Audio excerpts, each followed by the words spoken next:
আমি হাসছি হাসছি এই কারণে আপনারা যেই বিষয়টা এত দেন দরবার করে উপস্থাপন করছেন, এইটা আল্লাহ তাআলা আজকে থেকে 1400 বছর আগে সূরা বাকারাতে 178 নম্বর আয়াতে পরিষ্কার উল্লেখ করে দিয়েছেন, কোরআনের আইনটা, প্রকৃত আইনটা যদি এখন থেকে বাস্তবায়ন শুরু করে দেন, এত গবেষণার কোনো দরকার নেই। আমরা আগামীতে গণভোটে হাবুট দিব, টিকমার্ক দিব।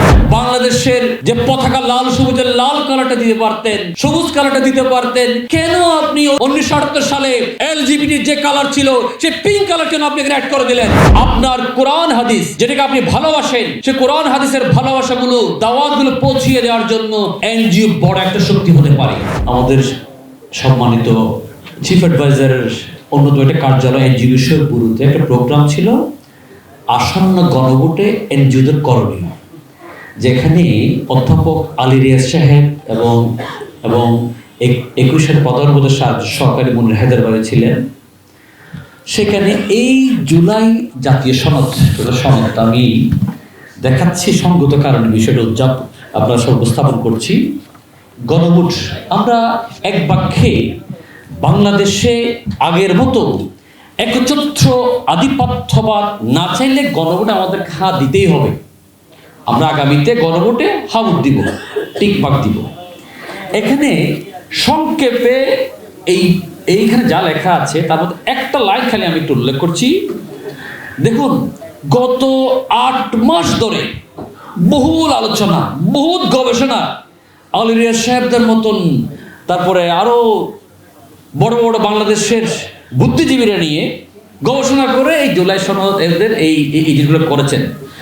সেখানে একটা হচ্ছে দণ্ডপ্রাপ্ত অপরাধীকে রাষ্ট্রপতি ইচ্ছা মতো ক্ষমা করতে পারবেন না। অর্থাৎ মনির হায়দার ভাই উল্লেখ করেছে আজকে 1999 সালে একজন অ্যাডভোকেটকে হত্যা করা হয়েছিল, লাশটাকে 16 টুকরা করা হয়েছে এবং সেই লাশের খুনিকে রাষ্ট্রপতি তৎকাল রাষ্ট্র ক্ষমা করে দিয়েছে। এবং এখন যেটা গবেষণার পরে আলী রিয়াজ সাহেবদের মতো বুদ্ধিজীবীদের গবেষণার পরে ওনারা এই আইনটা করেছেন, এটার ব্যাখ্যায় আছে তবে ভিকটিমের পরিবার চাইলে ক্ষমা হতে পারে।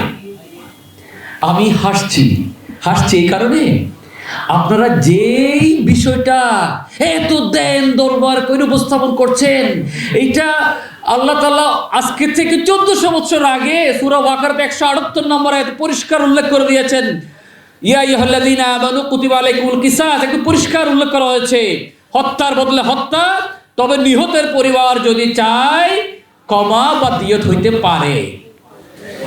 আপনারা আজকে এত গবেষণা করে আমাদের সামনে জিনিসগুলো উপস্থাপন করছেন, এই জিনিসগুলো আমাদের বাংলাদেশের দক্ষ উলামা যারা রয়েছেন ওদেরকে যদি আপনারা নেন, কোরআনের আইনটা, প্রকৃত আইনটা যদি এখন থেকে বাস্তবায়ন শুরু করে দেন, এত গবেষণার কোনো দরকার নাই।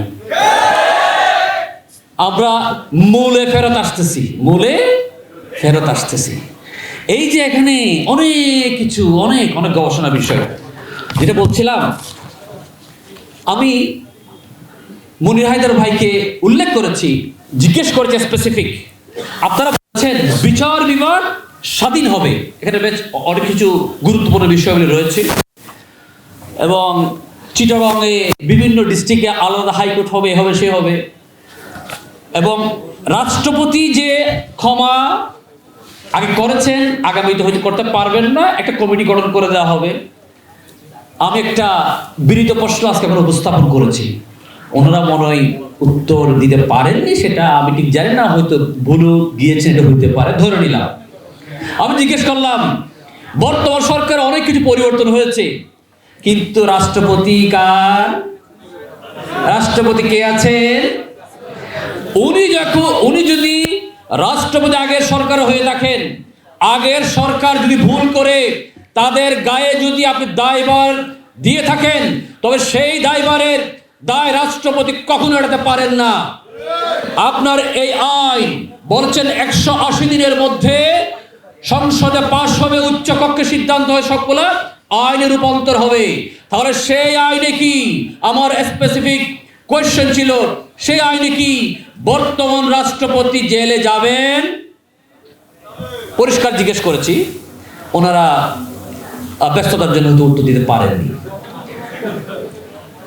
ডিয়ার ভিউয়ার্স, আজকে এনজিও বিষয়গুলোতে বাংলাদেশের অনেকগুলো এনজিও উপস্থিত। তবে আমি বারবার যেটা উদ্বুদ্ধ করি, আমরা ফিল্ডটা ওদের হাতে ছেড়ে দিচ্ছি। এনজিও সরকারের উন্নয়ন সহযোগী, এখানে দেশি বিদেশি ফান্ড দিয়ে অনেক ধরনের প্রকল্প আমরা বাস্তবায়ন করে থাকি।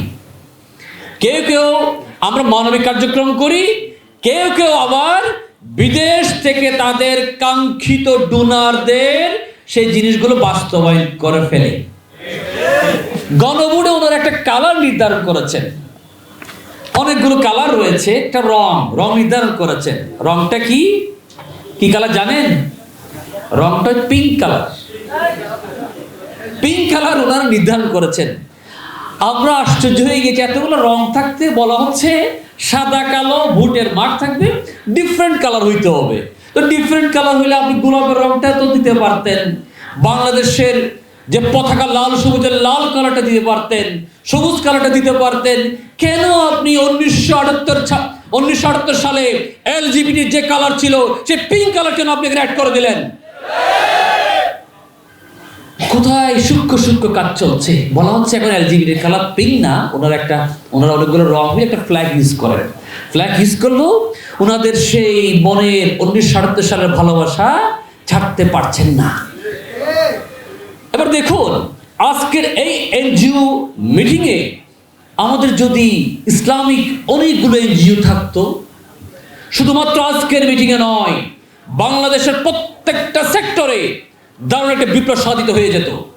কখনো সরকার যদি কোনো ধরনের বিপদে পড়ে, তখন এনজিওদের থেকে লোকজন নিয়ে আসা হয়, কারণ এনজিওদের অনেক লোকজন, নেতৃত্ব শ্রেণীর লোকজন তারা অনেক জায়গায় অনেকের প্রশিক্ষণ প্রাপ্ত হন, সেজন্য মনে করা হয় ওনারা দেশ চালাতে অভিজ্ঞ।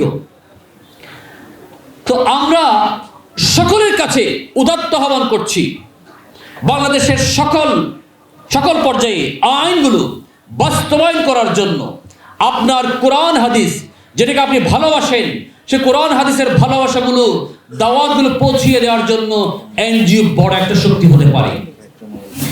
আপনারা যারা এনজিও কে ঘৃণা করেন, ওনাদের প্রতি বিনীত অনুরোধ করব, ঘৃণা না করে ডক্টর জাকির নায়েক যেরকম বলেন, টেবিলটা ঘুরিয়ে দেন। আপনি এনজিও করেন, আপনি একটা এনজিও প্রতিষ্ঠা করেন। আপনারা সবাই এনজিও প্রতিষ্ঠা করেন, আপনার দাওয়াতি কার্যক্রমগুলো এনজিওর মাধ্যমে ছড়িয়ে দেন।